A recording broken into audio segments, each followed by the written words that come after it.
Bom, dando continuidade ao nosso curso de Física 1, vamos estudar agora o movimento de um giroscópio.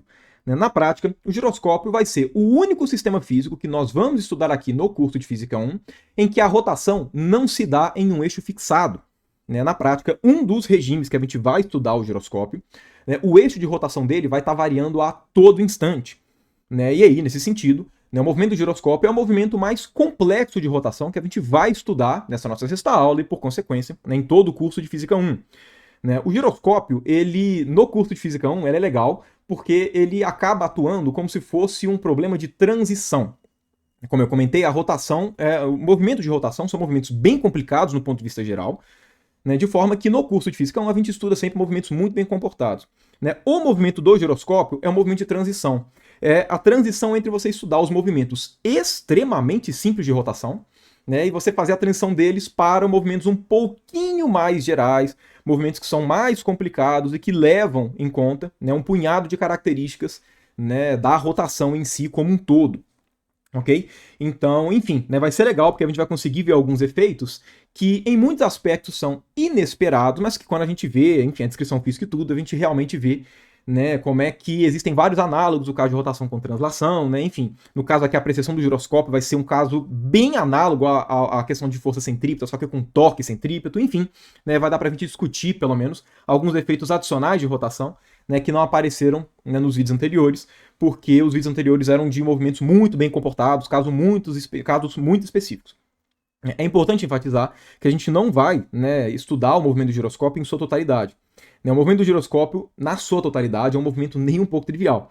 Então, eu vou estudar com vocês o movimento do giroscópio no regime que é permitido em Física 1, no regime em que a gente tem o ferramental necessário, de forma que um estudo mais completo, mais pormenorizado do movimento de um giroscópio, será feito somente no futuro em um curso de mecânica mesmo, que você fará na sua graduação, se você for do curso de física, porque o curso de física realmente vê a rotação do ponto de vista mais geral, contexto ordinário, essas engenharias costumam não ver, ou também, enfim, dependendo do momento que você estiver vendo esse vídeo, às vezes eu já gravei um curso de mecânica pro canal, vai que, dependendo do momento que você está vendo, eu pretendo gravar um curso de mecânica clássica mesmo.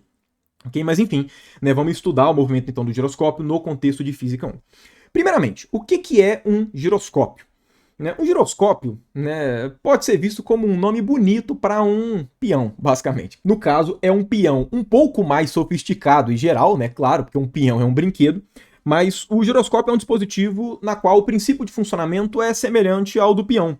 Realmente é um corpo simétrico em torno do seu eixo central, que é colocado para girar de uma maneira geral, com velocidades bem altas, em torno desse eixo central, de simetria dele. No caso, o giroscópio é um dispositivo muito utilizado porque, por características que não vai dar para a gente divagar muito aqui, porque acaba fugindo, enfim, o estudo mais físico dele, o pormenorizado, acaba fugindo de uma ementa de Física 1, mas o giroscópio ele tende a preservar a sua direção de rotação de uma forma bem enfática. Nesse sentido, ele é bem utilizado para você conseguir manter orientações espaciais.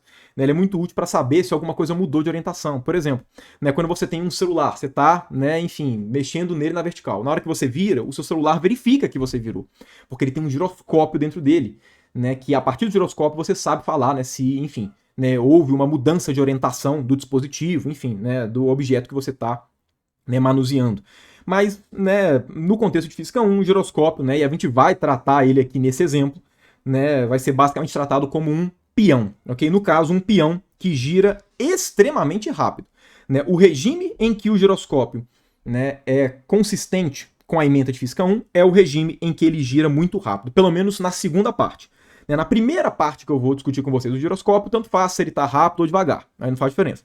Mas na segunda parte, que eu vou colocar ele, enfim, com uma certa angulação, com relação à vertical, aí sim, eu vou voltar a falar isso, mas aí sim ele vai ter que rodar muito rápido para que, enfim, se encaixe no nosso regime. Pois bem, o estudo do movimento de um giroscópio consiste em, quando esse cara está rodando, ou quando esse cara é forçado a rodar pela ação de algum torque, como ele desenvolve o seu movimento. Basicamente, qual que é a dinâmica de um movimento de um giroscópio.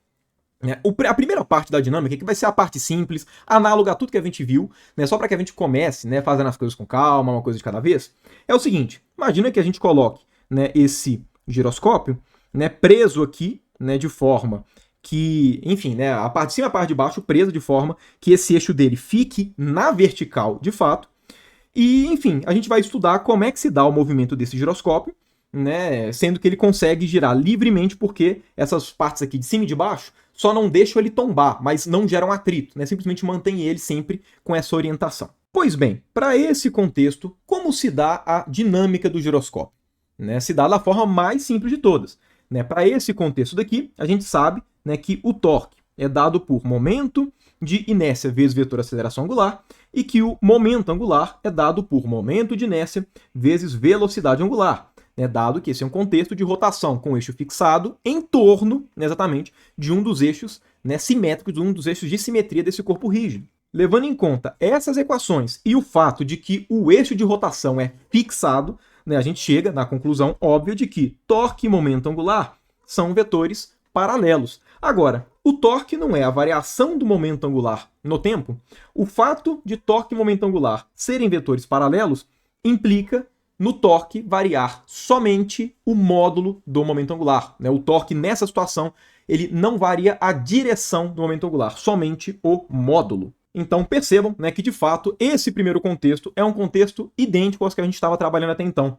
Agora, a ideia da gente estudar o giroscópio é exatamente para a gente estudar alguns movimentos um pouco mais gerais do que os que a gente estava trabalhando até então. Mas, obviamente, a gente quer tratar problemas mais gerais que ainda assim sejam problemas simples, né? Problemas passíveis de serem tratados em um curso de Física 1. Né? Como seriam esses problemas mais gerais do que esses daqui, mas que ainda assim são problemas simples? Né? Para a gente tentar buscar esses problemas um pouquinho mais gerais, a gente pode usar uma analogia com o contexto de translação. Vamos lá, agora a gente estava no contexto de cinemática. No contexto de cinemática, a gente começou tratando que tipo de problemas? Movimentos retilíneos. Por quê? Porque movimentos retilíneos eram os movimentos mais simples. O que caracterizava um movimento retilíneo? Um movimento retilíneo era um movimento em que a aceleração e velocidade estavam na mesma reta, né? Eles eram paralelos. Isso daqui depois, quando a gente vê na dinâmica, é análogo a gente falar, né, que a força é paralela ao momento linear. Ok? Isso aqui caracteriza um movimento retilíneo de translação da mecânica. Agora, evidentemente, um movimento genérico, ele não é sempre retilíneo, certo? De maneira geral, um movimento genérico, ele pode ser curvilíneo. Por conta disso, depois de estudar os movimentos retilíneos, o que a gente fez? Vamos estudar agora algum movimento curvilíneo, para tentar estudar movimentos mais gerais do que só em linha reta. Mas, obviamente, a gente queria dar um passo a mais, né, na descrição das coisas, só que sem dar um passo muito grande para começar a ficar tudo complicado. Então, depois dos movimentos retilíneos, a gente passou a estudar o movimento curvilíneo mais simples de todos, que era qual movimento? O movimento circular uniforme. O que caracteriza um movimento circular uniforme? O que caracteriza um movimento circular uniforme é uma força constante, ok? Uma força constante, e perpendicular a quem? Perpendicular ao momento linear. Agora vamos olhar esse caso aqui de rotação que a gente estava trabalhando. A gente está trabalhando com movimentos que são, no sentido de rotação, retilíneos. Por quê? Porque olha só, a quantidade de movimento de rotação e o que varia essa quantidade são paralelos. Exatamente igual, né, exatamente análogo, no caso, à condição de movimento retilíneo na translação. A quantidade de movimento de translação e a grandeza que varia essa quantidade são paralelos. Se o passo natural, né, para se estudar movimentos mais gerais, depois dos movimentos retilíneos, foi estudar os movimentos, né, curvilíneos, no caso, né, com a força perpendicular ao momento linear, né, e constante, qual seria, né, o passo natural, depois desses movimentos mais simples que a gente estudou, né, para, enfim, passar para o próximo movimento, né, ainda assim simples, mas um pouco mais geral, de rotação? O caminho natural seria estudar os movimentos, então, em que o torque é perpendicular ao momento angular, certo? Que seria o análogo ao contexto, né, da força centrípeta naquele contexto de translação. Ok? Claro, né, se a gente quer um contexto realmente bem simples, a gente tem que pegar um contexto em que o torque ele é constante. Né? Seria interessante ele ser constante e perpendicular, aí a gente teria um análogo completo entre o movimento retilíneo e o circular, da translação, com esse, né, de rotação, com o de eixo de rotação fixado e de eixo de rotação podendo variar. Agora, o giroscópio, não por coincidência, né, porque senão eu não estaria abordando ele aqui né, no nosso curso de Física 1, ele tem um contexto que apresenta exatamente essa condição, com o torque constante ainda. Né? Como é que a gente consegue estudar movimentos dessa forma, né, com torque constante, a partir do giroscópio? Né? Bom, a gente consegue fazer isso retirando essa parte aqui de cima, esse suporte, e deitando, deixando o giroscópio completamente na horizontal. Né? Levando em conta que eu sou péssimo em desenho, a partir de agora eu vou parar de desenhar o giroscópio desse jeito. Okay? Eu vou desenhar o giroscópio, vou representá-lo somente por uma seta, que vai indicar, né, exatamente, né, esse eixo daqui, e vai indicar o sentido de rotação. Okay? Então veja essa seta, na verdade, como sendo o momento angular de rotação dele em torno dele próprio. Ou seja, né, por exemplo, se, levando em conta o giroscópio girando nesse sentido, eu vou desenhar o giroscópio dessa forma daqui. Okay? Só porque realmente eu sou bem ruim no desenho. Então qual que vai ser a ideia? A ideia é o seguinte, pegue algum suporte, okay? Pega aqui algum suporte, né, um pouco pontudo, e coloque o giroscópio desse jeito, ó.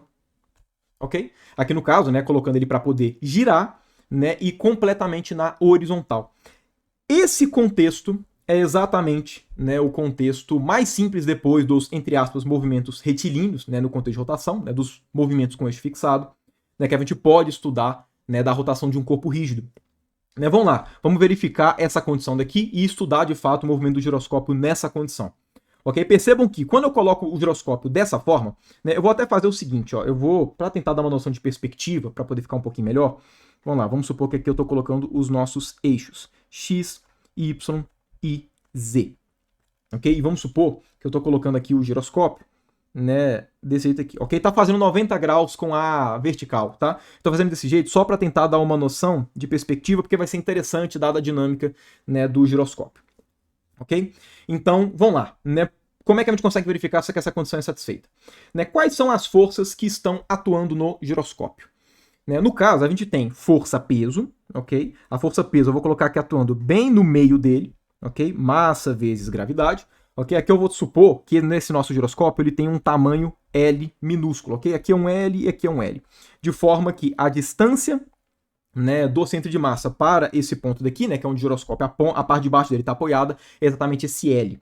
Ok? Eu vou até desenhar, né, eu vou desenhar isso aqui maior, porque não precisa ficar de penduragem, e aí eu volto com vocês. Então, tá aqui a nossa situação. Né, nós temos o giroscópio representado por essa seta, né, de forma que, olha só, o giroscópio está, né, fazendo 90 graus com esse suporte, ou seja, ele está completamente na horizontal. Okay? Aqui no caso, eu coloquei, né, nesse desenho um pouco maior, eu coloquei o giroscópio em cima do eixo X no início, só para poder ficar um pouco mais fácil de visualizar algumas questões vetoriais. Eu poderia ter colocado ele em qualquer lugar do plano XY, que continuaria na horizontal na situação que a gente quer. Mas eu coloquei aqui em X só para poder ficar um pouco mais fácil, né, de visualizar para onde está apontando cada vetor. Enfim, eu acho que vai ser mais didático aqui. Mas, bom, vamos continuar com a discussão que a gente estava fazendo antes, que era mostrar, né, que esse nosso contexto daqui, ele é exatamente essa situação, né, de torque perpendicular ao momento angular e torque constante, né, que seria o segundo tipo de movimento mais simples, mas um pouco mais geral do que os que a gente estava trabalhando com eixo fixado. Né, vamos lá, a gente tem aqui, né, a força peso, mg para baixo, ok? Força mg. E além da força peso, a gente também tem outras forças que podem atuar no giroscópio, que estão atuando todas neste ponto daqui, né, que é exatamente onde ele está entrando em contato com alguma coisa externa, no caso aqui o suporte, né, esse suporte daqui em que a parte de baixo dele, né, está encostada. Né, essas forças aqui normalmente são forças de reação, né, até fácil de entender. Né, o giroscópio vai empurrar esse cara para baixo, vai ter uma força de reação e tudo. Né, mas para que a gente não precise se preocupar com as forças que estão atuando neste ponto daqui, né, na base do giroscópio, vamos calcular o torque, né, calcular a dinâmica, determinar a dinâmica, toda em relação a este ponto daqui. Né, isso, inclusive, é bem conveniente porque, né, se a gente coloca a origem aqui, as forças que estão atuando na origem não vão exercer torque. Aí a única força que exerce torque nesse nosso contexto, né, colocando a origem bem aqui, né, vai ser a força peso. Pois bem, com relação à base do giroscópio, qual que é o torque? O torque é o gerado pela força peso, que vai ser R produto vetorial com mg, né, com a força peso. Né, qual que é o vetor R? O vetor R é este vetor daqui, né, que ele tem um tamanho L, né, enfim, que foi o que eu comentei com vocês, colocando aqui como tamanho, né, até o centro de massa, né, a distância da base até o centro de massa do giroscópio. Percebam que R e a força Pedro são perpendiculares. Consequentemente, esse produto vetorial vai ser o quê? Vai ser o produto dos módulos desses dois vetores, certo? E qual que vai ser a direção em sentido? Só fazer o produto vetorial, R, VEC, P. Percebam que pelo produto vetorial, o torque, olha só, vai estar na direção Y, ok? Vai estar aqui para Y. Por isso que eu desenhei o giroscópio inicialmente em X, só para poder ficar mais fácil de desenhar isso, para não confundir com a perspectiva e tudo, ok? Mas o que importa é que independente, né, enfim, de qual que seja a orientação do giroscópio, percebam, aqui no caso, né, por obviedade da construção da coisa, ele sempre vai fazer 90 graus com o torque. Então aqui já de cara a gente percebe que essa condição é satisfeita. Olha só, torque e momento angular, eles são perpendiculares entre si, e olha só qual que é o módulo do torque. O módulo do torque, ele é constante. Então, de fato, né, esse cara daqui seria um análogo ao movimento circular uniforme no contexto da rotação. Né? E quando a gente determinar a dinâmica, vai ficar bem claro como é que essa analogia é bem rica, na verdade. Mas, bom, a partir disso, como é então a dinâmica do giroscópio nesse contexto? O primeiro resultado bem interessante que a gente consegue pegar, né, para poder fazer uma analogia completa com a questão do movimento retilíneo e do circular, né, na questão de translação, é que olha só, se torque e momento angular são perpendiculares, a gente consegue escrever essa condição de forma vetorial. Isso é análogo ao quê? Isso é análogo a torque, produto vetorial com momento angular é igual a zero. Né? Sempre que isso aqui acontece, os vetores são perpendiculares. Agora, pela segunda lei de Newton, o torque é o quê? O torque é variação do momento angular no tempo. Então, esse produto interno é igual a zero. Agora, olha só, derivada do primeiro vezes o segundo. Isso tem toda a cara de uma regra do produto. Ou então, momento angular vezes derivada do momento angular. Isso também tem toda a cara de uma regra da cadeia. Né? Enfim, independente se você vê isso como sendo, né, uma parte da regra do produto ou uma regra da cadeia, o que importa é, esse produto pode ser escrito como sendo uma derivada de alguma única coisa. Né? Mais especificamente, percebam que esse cara daqui pode ser escrito como sendo meio da derivada no tempo de L ao quadrado.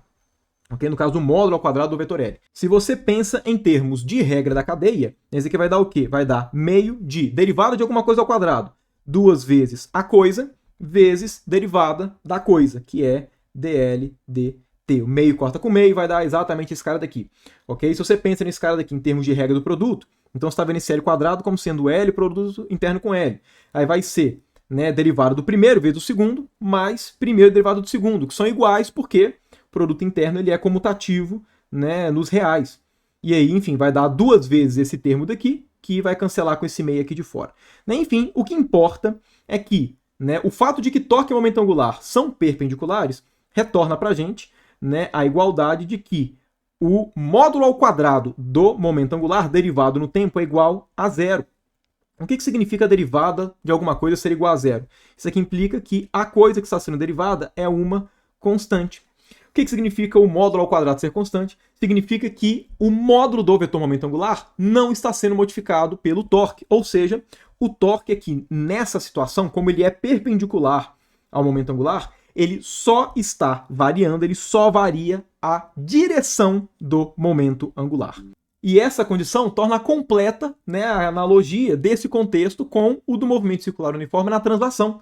Né? Porque assim como no movimento circular, a força, que é a força centrípeta, modifica somente a direção da velocidade, né, a direção do momento linear no caso, nesse caso daqui o torque só está variando a direção do momento angular. Né? Nesse sentido, por um abuso de linguagem, a gente pode falar que esse torque é um torque centrípeto, digamos assim. Né, separar o torque em um torque tangencial e um torque centrípeto. O tangencial só variando o módulo do momento angular e o centrípeto variando somente a direção. Então, de fato, né, esse daqui é o segundo tipo de problema mais simples para a gente estudar de rotação, né, para a gente estudar logo depois dos movimentos com eixo fixado. Aqui vai ser um primeiro contexto para a gente realmente estudar o movimento de rotação com um eixo variando no tempo. Pois bem, a partir do momento que esse torque que atua no giroscópio é um torque do tipo centrípeto, ou seja, varia somente a direção do momento angular do giroscópio, o que vai acontecer? O que vai acontecer é que o momento angular do giroscópio vai descrever um movimento de rotação em torno do eixo Z. Né? Esse fenômeno do momento angular, né, da grandeza que simboliza a rotação interna de um sistema, rotacionar em torno de algum eixo do espaço é um movimento que nós chamamos de precessão. E, evidentemente, né, a determinação da dinâmica do giroscópio nesse contexto é exatamente a descrição do movimento de precessão. Porque o movimento que está acontecendo aqui com o giroscópio é o movimento de precessão. Ok? Esse movimento aqui é um movimento bem interessante, né? Talvez muitos de vocês já tenham visto em vídeo ou em práticas mesmo, né, na universidade, enfim, na faculdade que você está fazendo o seu curso, mas você nunca viu um movimento desse de precessão na prática, eu vou deixar até aqui um vídeo rapidinho, né, dando um exemplo desse de precessão. Ok? É bem interessante, é bem contraintuitivo, né? Mas enfim, quando a gente faz a descrição bonitinha, né, a partir de lei de Newton, a gente vê que de fato tem que ser aquele tipo de movimento. Né? Na prática, as contas que eu vou estar fazendo aqui com vocês já levam em conta um regime específico. Um regime que é, né, o regime aproximativo que eu estou levando em conta para que o problema, né, do giroscópio seja um problema de física 1. Eu não vou falar ele agora para não dar tanta complicação, ok? Eu vou esperar um pouquinho mais, mas aí, enfim, quando a gente chegar na equação da precessão, né, enfim, que vai descrever a dinâmica desse giroscópio, eu vou comentar qual que é o regime que essa equação faz sentido. Okay? Que esse contexto aqui vai fazer sentido. Mas bom, para a gente caracterizar esse movimento de precessão, a primeira coisa que a gente pode fazer é qual que vai ser essa velocidade angular de precessão. Okay? A velocidade angular de precessão, normalmente a gente simboliza por ômega maiúsculo, né, para diferenciar do ômega minúsculo, que é a velocidade, né, de rotação do sistema, né, enfim, a rotação interna do sistema. É bom, para a gente determinar qual que vai ser a velocidade aqui, né, com que, enfim, a precessão acontece, eu vou realmente fazer uma analogia com o caso de movimento circular, porque essa analogia é bem forte. Diversas relações que a gente obtém na física não levam em conta a natureza da grandeza em si. Elas são relações puramente geométricas. Então, sempre que a gente tem problemas análogos, a gente consegue aproveitar a solução de um problema para o outro. Ok? Então, vamos lá. Né? Eu vou, né, vir aqui para o lado para ficar um pouquinho menos, né, poluído. Né, vamos lá, olha, esse cara daqui é o nosso, né, o momento angular, que eu estou chamando de L0, né, o momento angular do giroscópio em torno dele próprio, e a gente sabe que ele vai descrever este movimento daqui, ó, um movimento de rotação em torno do eixo vertical, que é esse eixo daqui. Pois bem, se o vetor momento angular ele está descrevendo um movimento de rotação em torno do eixo Z, a gente sabe que depois de um tempo, né, pequenininho passado, esse vetor vai ter se movimentado um tiquinho. Ele vai ter saído daqui e vai ter vindo para cá, né, descrevendo seu movimento de rotação. Como é que a gente pode calcular aquela velocidade angular, né, de precessão? Bom, a gente pode calcular da seguinte forma. Se o vetor está descrevendo um movimento de rotação, significa, olha só, que ele está, né, descrevendo aqui um ângulo que está aumentando com o passar do tempo. Como passou um intervalo de tempo bem pequenininho, obviamente esse ângulo que foi formado aqui, né, esse ângulo que variou, né, no caso, né, que movimentou o vetor momento angular, também vai ser um ângulo bem pequenininho, que eu vou chamar de dφ. Okay? De forma que essa velocidade angular de precessão, ela é definida como sendo dφ dt. A taxa com que esse ângulo daqui está variando no tempo. A taxa com que o movimento angular do vetor momento angular se dá no tempo. Okay? Agora, como é que a gente consegue determinar esse cara? Né? Isso é fácil. Pelo seguinte, olha só. Esse novo momento angular pode ser escrito como sendo o momento angular anterior mais o quanto ele variou. Quanto que esse momento angular variou? Ele variou essa quantidade daqui, ó, que foi a quantidade, né? Enfim, se você pega esse vetor e soma com esse, você vai cair exatamente aqui. Agora, olha só. Essa variação do momento angular, evidentemente, está associada ao torque. Ok? Mais especificamente, essa variação de momento angular é o torque, né, vezes o intervalo de tempo pequenininho que passou. Certo? Porque se o torque é dl dt, então uma variação minúscula, né, do momento angular corresponde ao torque vezes o tempo pequenininho que passou para essa variação acontecer. Ok? Agora, esse cara daqui, né, esse vetor dl, essa variação do momento angular, também tem relação com esse ângulo φ e, por consequência, também tem relação com a velocidade angular de precessão. Certo? Por quê? Porque o módulo desse vetor dl corresponde a um arco de circunferência. O arco de uma circunferência, né, com uma abertura de ângulo dφ e de raio L0, que é o momento angular, né, de rotação em torno de si próprio do nosso giroscópio. Ou seja, vamos lá, a gente sabe que o vetor dl ele é igual a tal vezes o vetor dt. Ou seja, a gente sabe que, em módulo, a variação do momento angular é o módulo da variação do torque, no caso, gerado pela força gravitacional, que é o torque único que existe aqui, vezes o intervalo pequenininho que passou, né, para acontecer essa pequena movimentação. Agora, Se esse cara daqui é um arco de circunferência, ele pode ser escrito como sendo o quê? Como sendo o ângulo, né, que for formado, né, que forma esse arco, vezes o raio. O ângulo é o dφ. E o raio é exatamente o tamanho do vetor momento angular, que é o que eu vou chamar aqui de L0. Ok? Vamos lá. O torque a gente já calculou. O torque ele vale mg vezes L. Ok? E vamos supor aqui que esse, né, o nosso giroscópio, vamos supor que ele está movimentando com uma velocidade angular, né, ω0, e que ele tem um momento de inércia I, certo? Só para poder deixar esse momento angular em termos de características do giroscópio mesmo. Ok? Então vamos supor que esse L0 ele vai ser igual a um I vezes um ω0. Consequentemente, né, trocando esse cara daqui por um I ω0, percebam que, derivando ambos os lados com relação ao tempo e reorganizando, né, os termos dessa igualdade, a gente chega aqui, dφ dt, que é, por definição, a velocidade angular de precessão.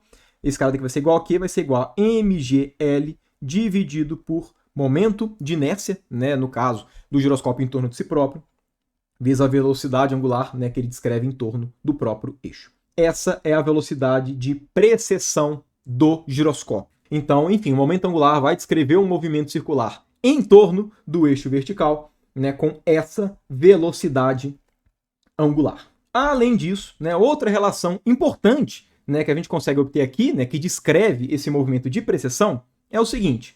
Né, vamos lá. Né, o momento angular, o vetor momento angular, está descrevendo um movimento circular, né, não só circular, mas um movimento circular uniforme, porque perceba, tudo isso daqui é constante, certo? Enfim, está descrevendo um movimento circular uniforme em torno do eixo Z. Nesse sentido, esse vetor dl para esse movimento circular tem uma conotação de deslocamento, certo? Ele é o deslocamento do vetor momento angular ao longo, né, enfim, do círculo que ele vai descrever o seu movimento, certo? Consequentemente, o vetor dl dt tem qual conotação? Tem a conotação da velocidade linear, né, a taxa linear, né, com que esse movimento circular está acontecendo no tempo. Ok? Agora, em um movimento circular uniforme, a velocidade gerada pela rotação, que é, né, a conotação do dl dt nesse contexto, como é que a gente conseguir escrever esse cara daqui? A gente escrevia ele como sendo ômega produto vetorial com r, velocidade angular do movimento de rotação, e o r é exatamente, né, enfim, a posição, né, o vetor posição a partir do centro do movimento circular. Agora, para esse contexto, o movimento circular se dá com qual velocidade angular? Com a velocidade angular de precessão. Então, esse ômega aqui tem, né, a conotação da velocidade angular de precessão. Enquanto esse r daqui corresponde ao vetor que está descrevendo o movimento circular. Quem que é o vetor que está descrevendo o movimento circular? É o momento angular. Então, quem está fazendo o papel desse r daqui é o momento angular. Ou seja, né, a segunda expressão, né, que a gente obtém aqui, no caso, para descrever a precessão, né, que é exatamente a equação da precessão, é dl dt é igual a ômega produto vetorial com L. Percebam que ela é praticamente igual a que eu obtive com vocês, né, no último vídeo, ok? No caso, né, aqui tem uma conotação de precessão, porque aí sim, a gente tem um giroscópio, ele está girando em torno de si próprio, e aí sim, ele está descrevendo, né, um movimento de rotação em torno. Naquele caso, foi um pouco mais artificial, porque era uma partícula só, foi um efeito gerado por conta, né, da escolha, né, da origem do sistema de coordenadas. Aqui não. Essa equação daqui realmente é a equação que descreve o movimento de precessão. Sempre que algum momento angular, né, obedece uma equação dessa, o ômega é a velocidade de precessão. Então, essa equação é a equação do movimento de precessão. Pois bem, obtidas essas duas expressões, eu gostaria de fazer aqui com vocês duas discussões adicionais. Né? A primeira delas é, eu falei com vocês que essa nossa análise fazia sentido em um regime bem específico, e que eu não ia, né, falar no momento que a gente começou a fazer, né, as contas, para não confundir, que eu ia falar só agora. Né? Que tipo de regime é o regime que vale essas contas que a gente fez?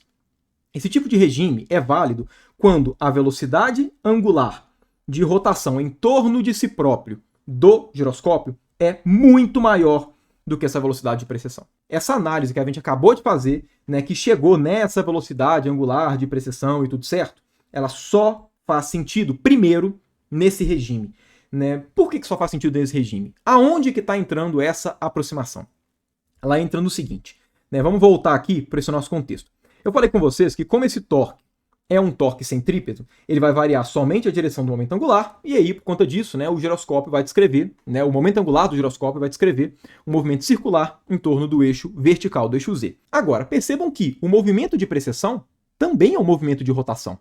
Consequentemente, a partir do momento que o corpo começa a descrever esse movimento de precessão, existe um momento angular associado a esse movimento de precessão, certo? Agora, a rotação do giroscópio não é só em torno do próprio eixo, é em torno do próprio eixo e em torno do eixo Z.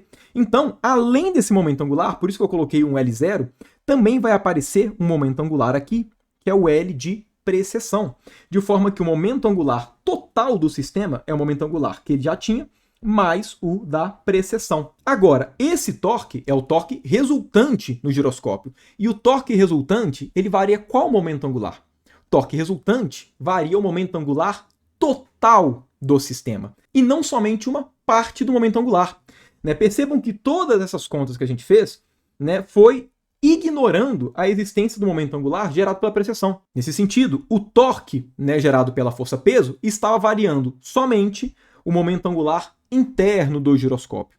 Né? Agora, quando a gente tem essa aproximação daqui, ó, o ômega zero muito maior, né, do que a velocidade angular de precessão, o que aqui está falando, né, em outras palavras, é que o momento angular, né, interno do giroscópio é muito maior do que o momento angular que acaba aparecendo por conta da precessão.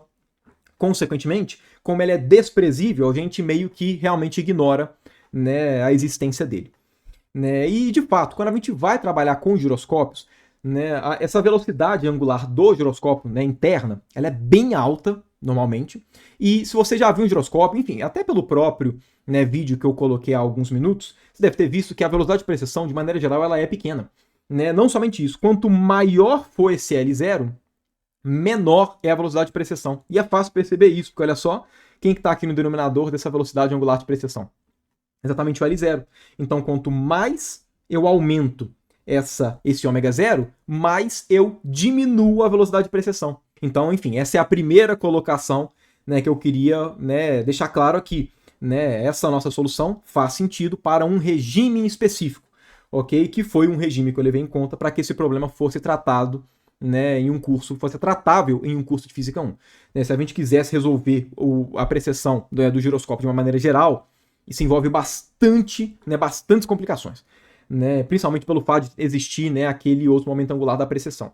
Né, então, quando esse ômega zero é pequeno, não é nem um pouco trivial resolver, fica bem zoado, né, enfim, a solução do problema. Um outro comentário que eu gostaria de fazer, né, quanto à validade desses resultados que a gente acabou de chegar, é o seguinte. Né, percebam que, para obter a velocidade angular de precessão, né, eu fiz a construção desse probleminha aqui com vocês. Né, enfim, analisar, né, o movimento de precessão como movimento circular, enfim, né, os passos que eu fiz com vocês agora há alguns minutos. Né. Isso significa que, se eu pegar um giroscópio, rodar ele e soltar, ele vai descrever exatamente um movimento circular com essa velocidade constante? E a resposta é não. Toda vez que a gente vai, né, resolver algum problema na mecânica, a gente sempre precisa resolver a segunda lei de Newton junto com condições iniciais. A segunda lei de Newton fala como é a dinâmica do sistema a partir da condição inicial. Então você tem que falar como o sistema estava no início, ok? Percebam que para essa construção daqui fazer sentido, eu já levei em consideração que o vetor momento angular interno do giroscópio ele já estava em rotação no início. E é fácil perceber isso porque essa equação daqui foi montada, né, a partir do momento angular estando nessa posição, vindo para cá, né, variando o ângulo, né, aqui em uma quantidade, né, dφ, que foi o que apareceu aqui, enfim, né, e acabou retornando para a gente essa velocidade angular, né, de precessão, que de fato, né, corresponde à velocidade constante, que a precessão acontece e tudo, né, enfim. Né, o que eu quero dizer é que esse movimento bonitinho, circular já de cara, ele vai acontecer se você pegar o giroscópio e já fornecer para ele a rotação suficiente. Se você coloca o giroscópio, né, enfim, você está lá, o giroscópio está girando todo, você chega, coloca e você solta, a condição inicial é que, inicialmente, ele estava em repouso. Ok? E aí, quando você soltou, começou a dinâmica. Quando a gente leva isso em consideração, né, em conjunto com a precessão, também vai aparecer no giroscópio um outro tipo de movimento oscilatório, que é o que a gente chama de nutação. né? No caso, eu não vou abordar com vocês a notação nesse vídeo, né? Eu vou deixar para o próximo, porque a notação é um movimento aí bem mais complicado do que o movimento de precessão, e é um movimento que a gente não vai tratar quantitativamente, né? Ele é complicado o suficiente para que o tratamento matemático só vá, né, para um curso de mecânica mesmo. Então eu vou discutir com vocês qualitativamente o movimento, né, para a gente entender a lógica dele, né, enfim, para a gente saber, né, que ele existe, enfim, que ele realmente aparece nesses movimentos de giroscópio, né, dado algumas condições iniciais, mas de fato, né, a gente não vai trabalhar com ele quantitativamente. Né, no caso, eu vou também deixar para o próximo vídeo para que a gente possa, né, encerrar as discussões todas quantitativas do giroscópio no que diz respeito à precessão nesse vídeo daqui. Mas beleza, né, depois de toda essa nossa discussão, ainda surge uma pergunta a responder, né, no que diz respeito a esse, né, problema daqui, que é o problema do giroscópio, que é o seguinte, né, beleza, aqui a gente levou em conta o giroscópio estando a 90 graus, aqui no caso, né, do ponto de suporte dele, né, ou seja, a gente está levando em consideração aqui, né, que o giroscópio ele descreve o seu movimento de precessão no plano horizontal. Agora, e se ao invés de colocar ele assim completamente na vertical, a gente coloca o giroscópio, né, fazendo algum ângulo, certo? Ou seja, se ao invés do giroscópio, vou colocar em marrom, né, começar dessa forma daqui, né, o que acontece se a gente começa descrevendo o giroscópio, né, com um ângulo, aqui no caso, né, formado com a vertical, que não é 90 graus? Ou seja, o que acontece, né, se a orientação inicial do giroscópio passa a ser essa daqui, né, formando um ângulo θ com a vertical? Né, vai continuar tendo precessão? Se tiver precessão, a velocidade angular modifica? Como é que vai ser a situação aqui? Né? Bom, a gente pode, né, proceder com esse nosso problema de forma análoga ao que a gente fez, né, para o caso do giroscópio completamente na horizontal. Pelo seguinte, a gente pode, né, no caso, tratar, né, esse momento angular como sendo uma composição de dois momentos angulares, né, um na direção z e um na direção x. Né, e percebam que como o torque é o torque da força peso, né, que é a única força atuando no giroscópio que vai gerar torque, né, como o peso está na vertical, esse torque nunca vai ter componente na vertical. Esse torque só vai ter componentes horizontais. Consequentemente, a gente pega esse L0 e a gente separa em um LZ e um LX, o LZ vai sempre manter igual, certo? E aí, nesse sentido, o torque vai variar somente, né, a parcela do LX. Isso significa que a gente pode pegar todo esse nosso tratamento para o giroscópio na horizontal e pensar nesse L0 como sendo, na verdade, né, o L0 componente x, né, como sendo somente uma parte do momento angular. Okay? Nesse sentido, qual que seria a alteração, né, quando a gente fosse descrever a precessão? A alteração seria nessa expressão daqui, principalmente, né, que é onde sai a velocidade angular de precessão. Certo? No caso, o momento angular que apareceria aqui, né, que seria o momento angular em x, seria o quê? Né? Bom, olha só, se o ângulo θ é esse ângulo daqui, então o Lx vai ser o quê? Vai ser o L0 vezes o seno de θ. Ou seja, né, nessa nossa expressão daqui, para o caso, né, de um giroscópio com orientação arbitrária, iria ser um I ômega 0 vezes seno de θ vezes o ângulo dφ. Esse cara vai ser igual ao torque da força-peso. Agora, o torque da força-peso também vai mudar. Por quê? Porque agora o vetor posição para o centro de massa é diferente. Certo? Centro de massa, olha só, a força-peso agora está atuando aqui, de forma que o vetor R agora é este vetor. Então percebam que R VEC F agora vai ser, né, MGL, que era o módulo anterior, vezes o seno desse ângulo daqui. O seno desse ângulo daqui entre eles é igual ao seno desse ângulo daqui. Agora, esse ângulo é exatamente o ângulo θ, porque olha só, esse cara e esse cara são alternos internos. Consequentemente, o torque da força-peso, nesse caso daqui, vai passar a ser o torque anterior vezes seno de θ.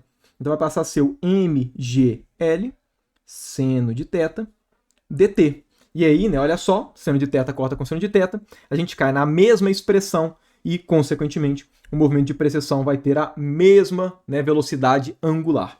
Ok? Então, percebam, né, essa expressão daqui ela é válida independente da orientação no caso do giroscópio. Agora, a gente ter chegado nessa expressão não significa que o movimento de precessão, né, de um giroscópio sempre vai ter essa velocidade. Porque, lembrando, né, essa velocidade daqui foi a velocidade que a gente chegou, levando em conta que o momento angular inicialmente já estava em movimento, ou seja, a gente já estava na situação, né, de precessão com essa, né, velocidade angular. E aí, né, a precessão continua com essa velocidade constante. ok? Mas, por exemplo, se a gente pega o giroscópio e solta ele do repouso, a gente não dá a velocidade angular inicial, evidentemente a precessão vai começar do zero e vai aumentando. Então vai passar por alguns momentos que a precessão vai ser maior do que isso. Além disso, como eu vou comentar no próximo vídeo, né, sobre o movimento de nutação do giroscópio, né, em algumas situações, a velocidade de precessão ela excede o valor passado por essa expressão. Certo? Então, como é que a gente consegue interpretar essa expressão daqui? Né? Percebam que o que essa expressão está falando para a gente é que a força gravitacional ela consegue manter um movimento de precessão com essa velocidade angular. Okay? É isso que essa expressão daqui fala para a gente. Okay? Pode ser que a precessão seja maior? Pode. Pode ser que ela seja menor? Pode. Mas se ela for maior ou se ela for menor, o torque da força-peso não consegue manter aquela velocidade angular.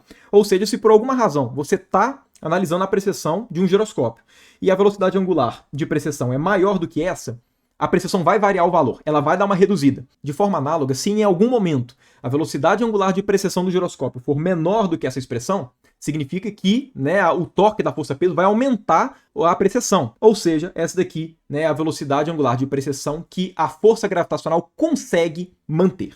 Okay? E aí, claro, né, se você fornece para o seu giroscópio, né, uma condição inicial, uma velocidade inicial igual a essa, aí a força-peso, né, vai simplesmente manter essa velocidade e a precessão vai acontecer com um movimento circular uniforme. Ok? E é isso. Né, a partir de todas essas discussões, né, essa deve ter sido talvez a aula mais carregada, né, desse contexto de rotações, sem dúvida. Né, mas, enfim, eu acho que essa aula talvez tenha sido uma das mais carregadas, né, do curso de Física 1 como um todo. Né, o movimento do giroscópio é um movimento bem, né, complexo no ponto de vista geral, né, mas a gente consegue tirar bastante informação interessante dele, né, mesmo analisando em regimes simplificados. Mas então, é isso. Né, tendo sido obtidas essas expressões, né, e dado todas essas interpretações de regime, condição inicial e tudo, né, eu vou encerrando o vídeo de hoje. Ok? Volto com vocês então no próximo vídeo para a gente discutir sobre o efeito da nutação, que vai ser um vídeo mais rápido, vai ser um vídeo bem mais qualitativo, mas eu acho que vai ser legal separar, né, para a gente, né, enfim, colocar, né, exatamente dois regimes do giroscópio em vídeos diferentes, né, um mais quantitativo e um mais qualitativo.